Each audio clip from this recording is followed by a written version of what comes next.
Hey guys, so today, oh my gosh, this seat's a little bit uncomfortable, but it's the only thing I have to work with. But anyways, today in my video, I want to do an overview of the mid-2009 13-inch MacBook Pro. Now I understand some of you are thinking, wow, that thing's kind of old, it's a piece of crap. Do a review on something newer, or do an overview on something newer, and then some other people are thinking, wow, it's kind of cool, something that's a little bit older, really interesting, shut up and get on with the review. And I'm with you guys on that second part. I think older technology, especially from like the 80s and 90s, it's fantastic. It's really cool to see what they did back in the day to do what they want to do. Even though this isn't exactly from the 90s, it's still a cool piece of hardware. And in my overview, I just want to show you guys what it's like using this machine and my overall life. What it's like using this on the internet, watching some videos, how it does when it comes to video editing. I don't edit many videos, but it does do a decent job on that, by the way. And just show you guys, what it's like having it. Now, if you guys have any ideas on, any videos you want me to do on it, please let me know down in the comments below. And if there's anything else you guys want to know about it, just feel free to let me know. Also, I do want to let you guys know that this video is all coming from my head. So if I do say or if I do pause a lot like that, it's because I'm trying to think of what I'm trying to say, because I want to say it correctly. I don't want to give you guys, something that's not true about this computer. I want to be totally honest with it, and I want to say it the right way. I don't want to say it in a way that's not exactly right and then sound stupid later on. So if I do that, I apologize. It's just me trying to process things in this head up here. So anyways, without further ado, let's get into this overview. So let's start off with the physical differences between the older MacBook Pros and the newer ones, and specifically I mean anything mid-2012 and older compared to the late 2012 and newer. So the first physical difference you're going to notice is just how much thicker this thing is. Now personally, I don't think it's too thick. It's actually kind of a nice size, just because for some reason if something looks good and weighs a good amount, if it doesn't weigh too light, it feels like a premium product. Whereas if something looks really good but weighs really light, people for some reason think it's cheap. It makes it kind of feel like it's cheap, and I'm not saying that the newer MacBook Pros are cheap by any means. I'm just saying I kind of like the weight to this, because it feels like you have a full product in your hand. Anyways, the first main difference you're going to notice is that this does have a CD drive, whereas the newer models do not. Sorry about that. The newer models don't have a disk drive, and that's a big reason why they are as thin as they are, because they don't have a full-on CD drive built into them. If you really want a CD drive, you can buy an external disk drive from Apple for about $80, whereas if you go on Amazon or eBay, you can find a used one in good condition for about $40 to $50, so you could save about $30 to $40. That's the way I'm gonna go. Anyways, another big difference you're not gonna notice right away, but I do, is that this has a sleep indicator light and a IR blaster. Now, I don't use the IR blasters. I actually kind of find them a pain in the ass, because when I use my Apple TV, my really old Apple TV right over there, with this remote, sometimes when I have this on and have the computer on, the IR blaster thinks I'm trying to talk to it with that remote, and when I press play or something on that TV, it plays a freaking song on my computer, and it's so annoying. That's why I'm kind of glad they got rid of the IR blaster. Some of you guys are not, so that's just what I think about it. But back to the sleep light indicator. Now the big reason why I like this is because, let's say you have your computer on, but you decide to close it and it's in sleep mode, where, well, that light will illuminate to let you know that it's still on. It's just closed. And I find this very helpful because sometimes if I go to, let's say, go to take a nap on my bed or take a nap on a couch, come back up here and I look at my computer, I can see, okay, it's still on, it's just closed. And me personally, I like to completely shut down my computer if I'm not going to use it for a while. Let's say if I'm not going to use it for about 5 to 6 hours, just because I like to give the hardware a rest, give the battery rest, to just let the computer take a break. Whereas the newer computers, late 2012 and up, don't have that sleep-wake light. And that bothers me because when I have that computer closed, like my MacBook Air right here, it's on right now, but it's closed and there's no lights on it. So how am I going to tell if it's really on or not?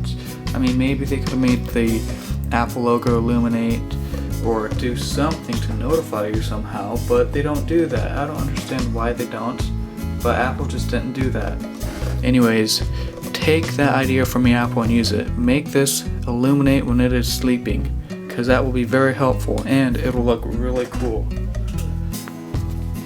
So let's get down to the ports now. The port that I most favor on here that is not in the newer models, late 2012 and up, is this Ethernet port. Let's see if I can.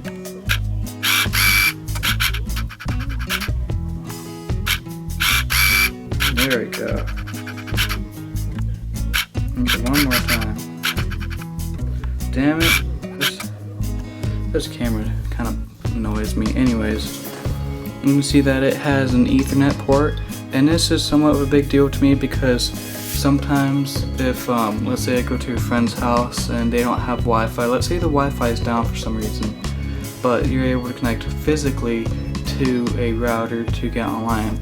I like this because it gives me an option. I can also FTP files from my computer to a different computer, or to maybe somehow FTP them to the Apple TV over there. I mean, it gives you more options to do, and I like having that built in. Even though I don't use it every day or even every week, it's very handy when you do have it.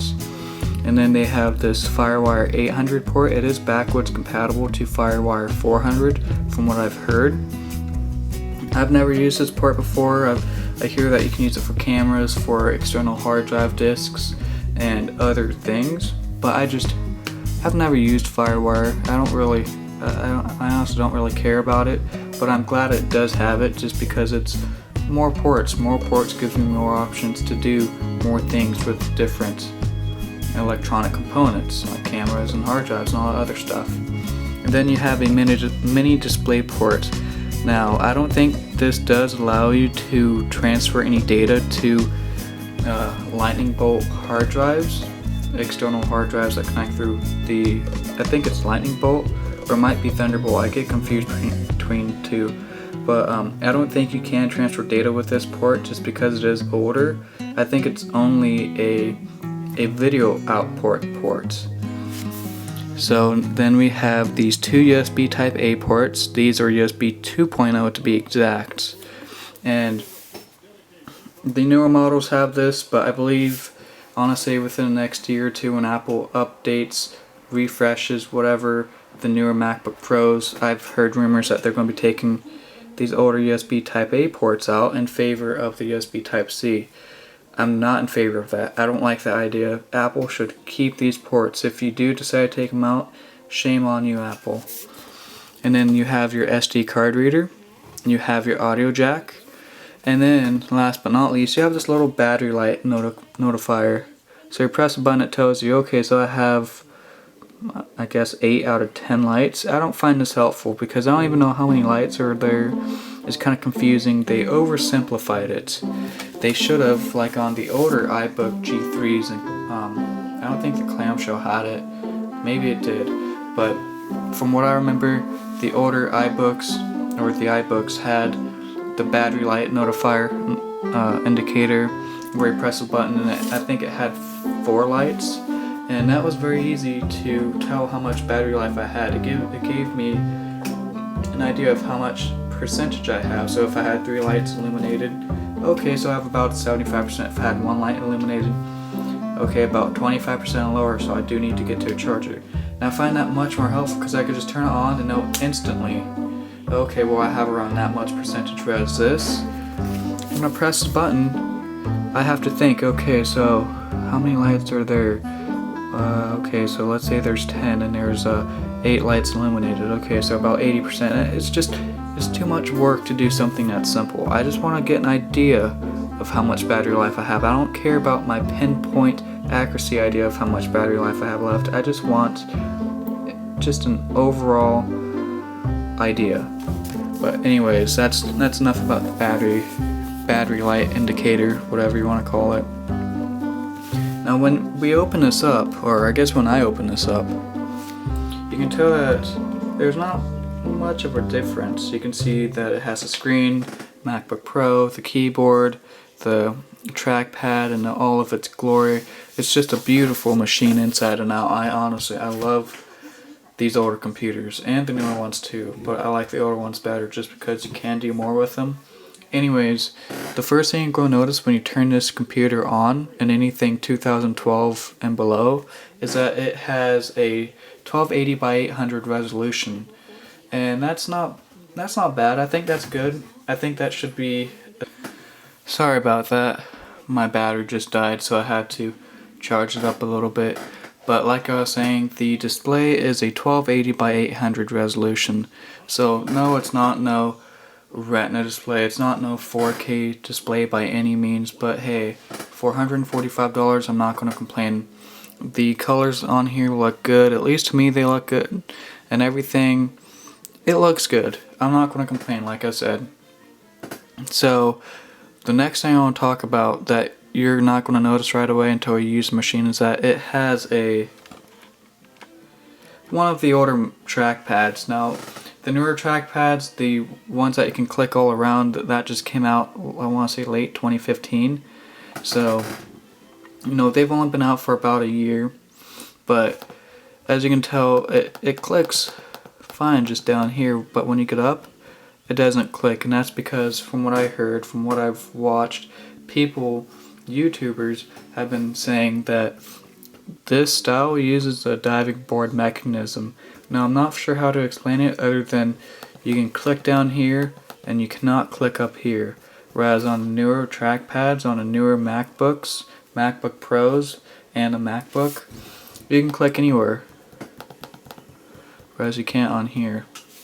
You know, another added feature too is that you can do something like, I want to call it like a double click or something, where you push down a little bit more harder, and it gives you like a second click, and that allows you to look up definitions on a web or to do other things with it.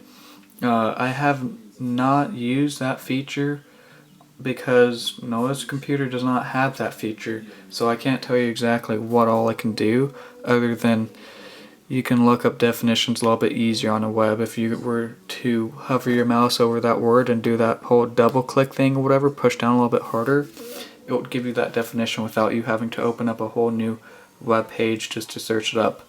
And I think that's kind of cool, but it's nothing I'm going to spend $1,500 or $2,000 or even $1,000 just to get. I just got my MacBook Air over there, and I'm not going to give it up because it's the 2015 model, maxed out, and it works just fine for me. So now I'm going to turn this computer on and show you guys how fast it boots, and from there I want to show you guys how fast it loads the programs, the applications, whatever you want to call them, how good it is on the web, and just know how I use the computer, what I usually do on it from day to day. So let's get into that part. So let's turn this machine on.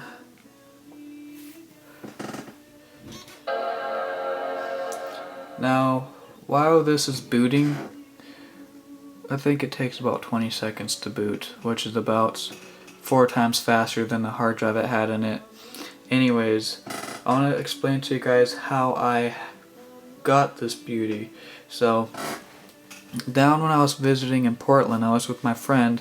We were visiting family, and one day, I usually go on Craigslist, every other day just to see what people have, what people are selling, seeing if I can get any good deals. And I saw this machine on Craigslist one day, and the guy in the post said that he just wanted the best offer. He didn't have a specific price. He just said that the person who offers the best price will receive this machine. And I contacted him through email, and I said, hey, could you do $145 for it? And he told me that, oh, well, somebody's already offered me $200. If they don't come through with a deal, I'll contact you and see what we can work out. I told him okay, and later on the next day around 12 to 1 p.m. he contacted me saying, hey, the guy ended up flaking out. Could you do anything better than $145? And I said, hey, I'm here on vacation and I just don't have that much money to spend. I shouldn't even be buying this computer, but you know, I really want it and I'm willing to spend $145 on this machine. And he said, oh, okay, well, can we meet up at Fred Meyer's? And I told him that, you know, I'm going to be going to the game shortly, and after the game, which ends about 10 o'clock. I think the game ended at 10 o'clock. You know, I can meet you at Fred Meyer's. And he said, yeah, that'll do.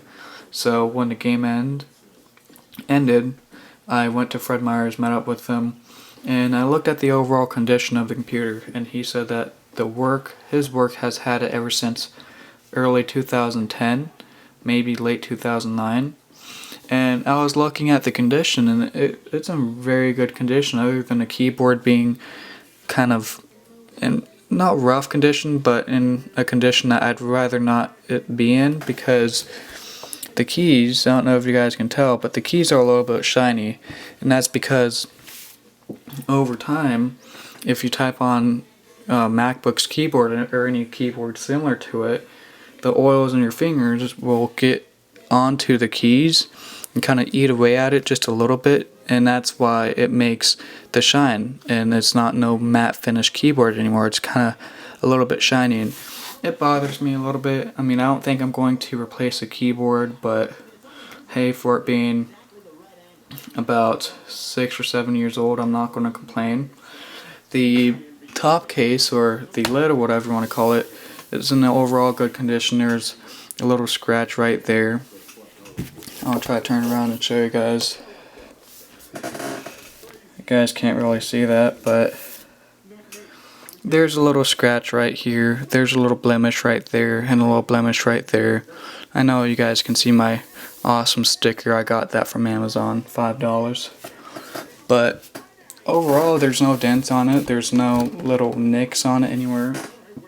There's really nothing wrong with it. If you want to say that there's nothing wrong with it. Nothing wrong with it physically or internally. And after I bought the machine from him, I quickly upgraded the stock hard drive to a solid state drive, just because there's a 9 days difference between hard drive and solid state drive. It's not even funny. So I am going to log in to my profile. Show you guys how long it takes. So to load the desktop, it usually takes about 5 to 10 seconds at most. So you can see everything is loaded nicely. So you can see up here I downloaded some applications too. This one right here tells me it's a mini CPU usage. Let me go to it real quick. Mini usage, this one right here. It's a free app in the App Store, and I like to use it on all my machines because it gives me a good idea of what is using what in my processor. Windows Server, I don't know what that is. Docs taking up 4.5%, kernel task 4.1, so on and so forth. It tells you how much of your processor is free and how much of it's being used. Right here just tells me the temperature of my, I want to say hard drive or CPU. I think it is a CPU. I like it just because it tells me the temperature of how hot it's getting. This app was, I think it was $5. Let me go and see what this app is called so I can show you guys. Temperature gauge. I think this was a $5 application, but I think it is worth it because it works really well. I like it. And the last app I want to show you guys that I use on this machine, well, two more. Drive DX. Now what this application does is, you see that little hard drive up there with that check mark? Well, it tells you the overall status of your hard drive, the health. And it's saying SSD lifetime left indicator, good, 100%. Overall health rating, 100%. I like this just because it gives you a good idea of how good the hard drive is in your computer. It tells you if your hard drive is about to fail, and if it's about to fail, you know when to change out the hard drive to upgrade it or change it out to be something different. So I'm going to open up the application and show you guys what it's like. So it just gives you a little bit of information, health indicators. This application was a little spendy, $20, but I think it is worth it just because, as you can see, I ran one self-test. But anyways, I think it is worth it just because if your hard drive's about to die, it's good to know it, because if you have variable information only on one machine, if you haven't backed it up, you know, okay, well, I need to back this up, or I need to change the hard drive, and that to me really matters. And the last thing I want to show you is just this memory clean app. It's a free application, and it just shows me how much free memory I have. 6.39 gigabytes out of 8 gigabytes free. Application memory, it's taking up 800 megabytes, 822 to be exact. Wired is taking up 825. Used overall is 1.61 gigs, and it shows you some handy information. Anyways, the overall experience on this computer with the operating system has been good. So if you go up here to About This Mac, you can see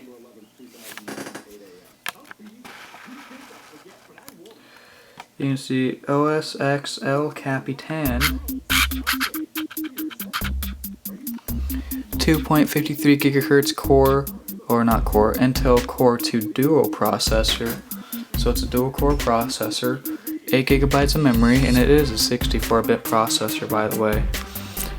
Startup disk, NVIDIA GeForce 9400, 256 megabytes, so that's a graphics. Serial number, display, that 1280 by 800, decent display, you know, not gonna complain. 256 solid state drive. This is a 300 gigabyte solid state drive by Intel. 8 gigs of memory, 4 gigs in each slot. Go to System Report and we can see some more information about this.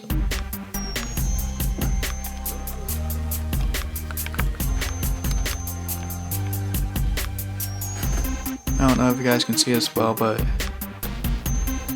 go through it. Bluetooth, I think it's Bluetooth 2.0 on this. Not for sure where to tell that from, but I want to say it's Bluetooth 2.0. Camera, let's go down to disk burning. 2 megabytes cache, so it is DVD rewritable. Firewire 800 megabits per second. Graphics.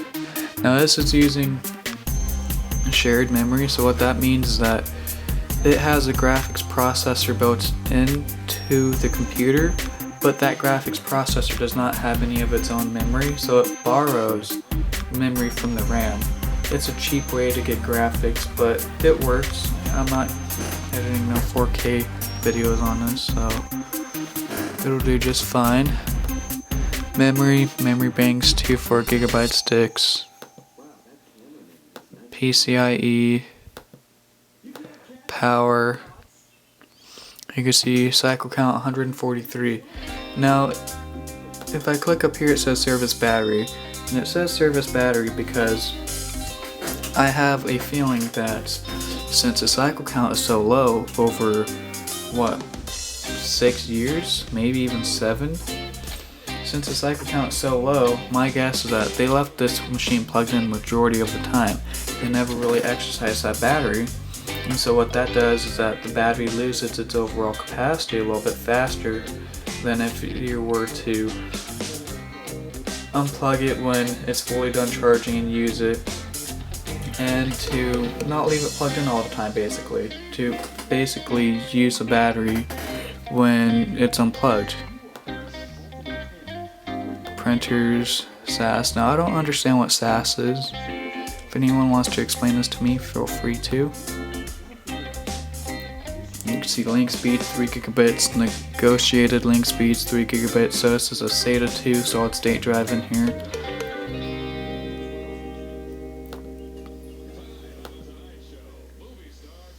Storage 300 gigabytes. Thunderbolt. Yep, so it looks like this can't use that mini display port to transfer data to hard drives.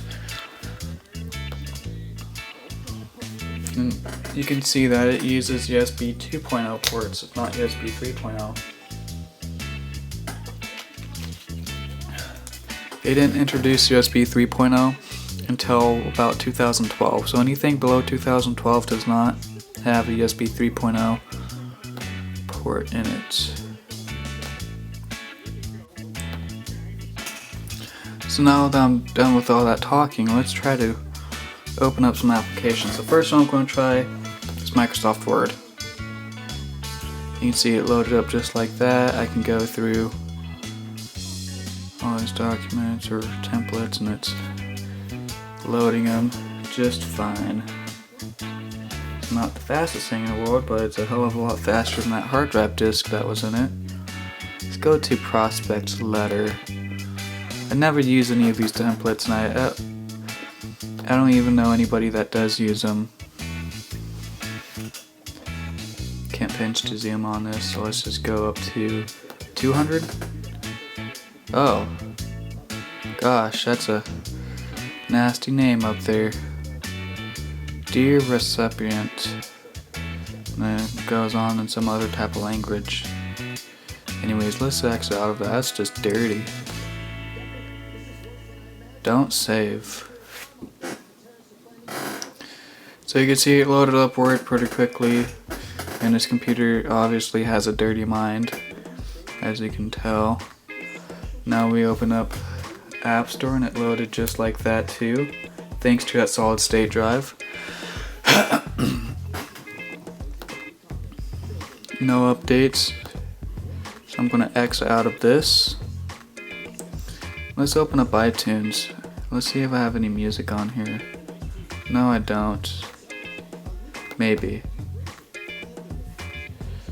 Oh, nope. Here's not authorized. I'll have to do that some other time. You see it's going through iTunes. Fine. X out of that.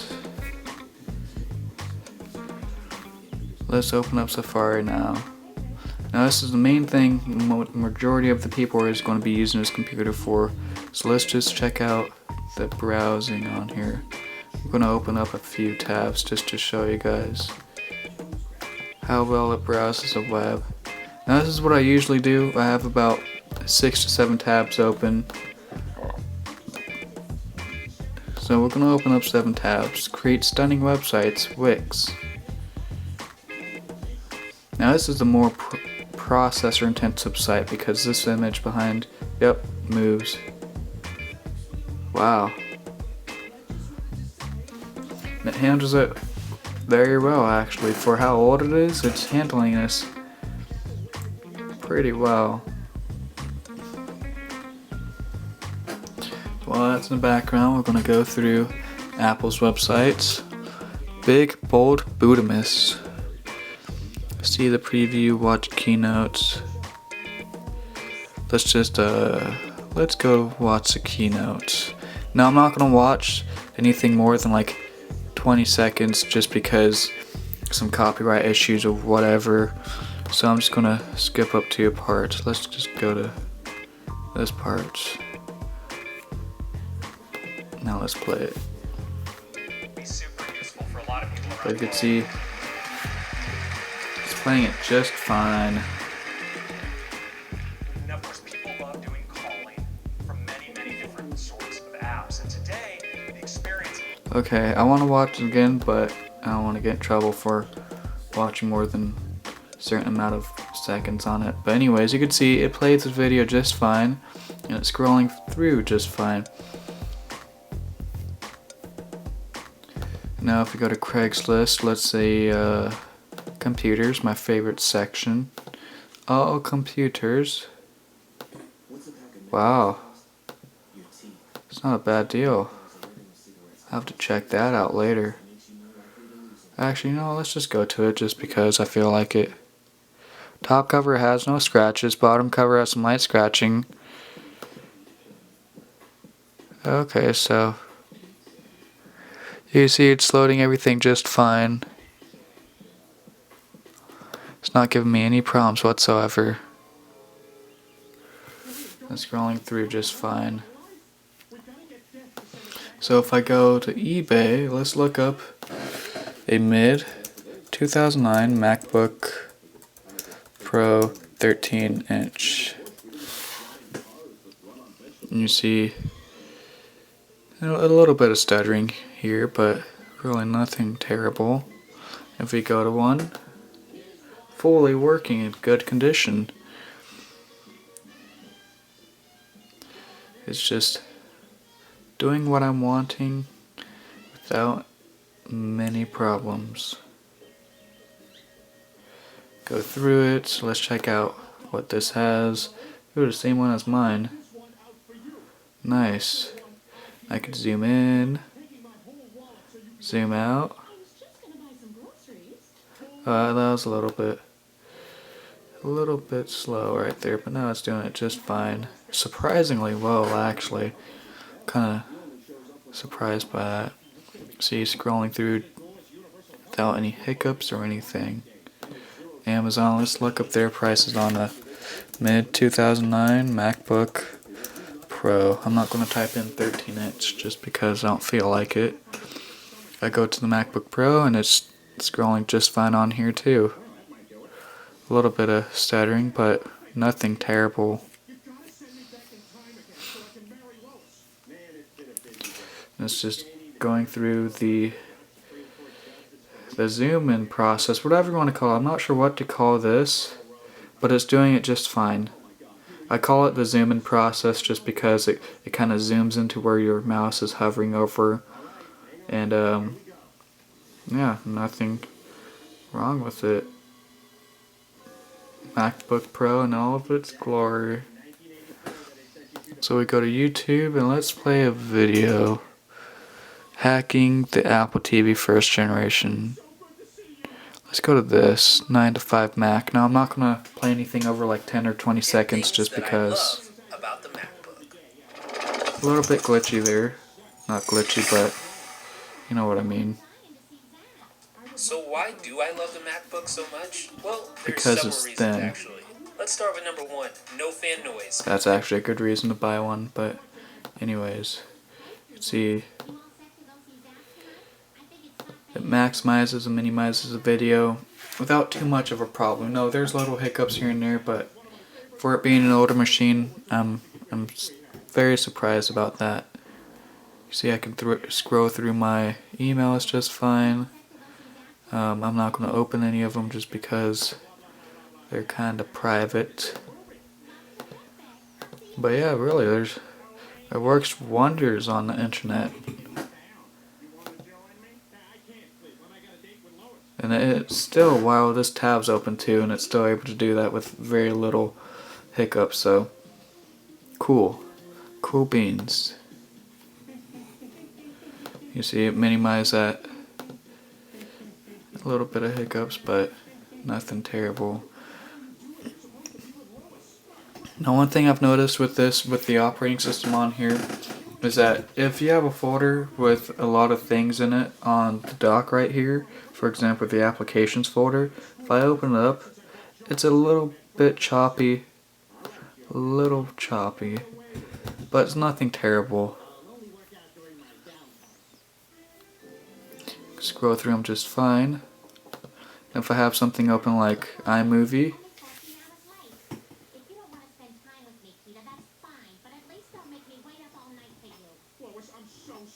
what's new in iMovie? Well, I will continue. Thank you very much. Let's maximize this. Now this part really amazed me when I first tried it out, is that it goes back from the desktop to iMovie very fluidly. I mean, that's really cool how it does that without a hiccup. Hey guys, so today... See, he's playing my video just fine. It's a little bit uncomfortable, but it's the only thing I have to work with. But anyways, today in my video, I want to do an overview of the... Now, you can see it's playing it just fine. And there's really not too many problems, but when you start having resource-hungry application like iMovie open while having another resource-hungry application open like the web browser, it does start to become a little bit choppy. It does start to hiccup a lot more because the processor, the resources that this computer has, does not have too much more to give, and so it starts to become a little bit more slower, and that's to be expected with something this old. But for what it is, it's a great piece of hardware. Let's see, let's try to open one more thing. Color strokes, let's try that. Okay, well, I'm gonna have to type in my password, so I'll just cover this up.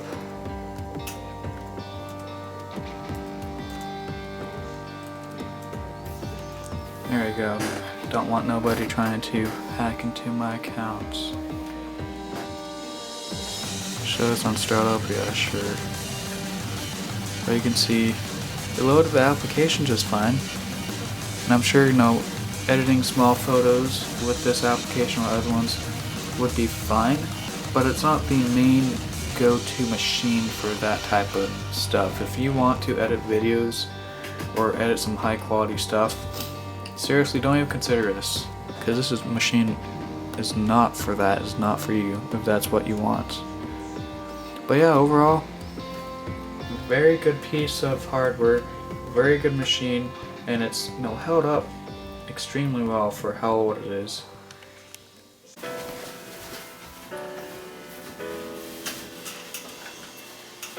So that's my overview on this mid-2009 13-inch MacBook Pro.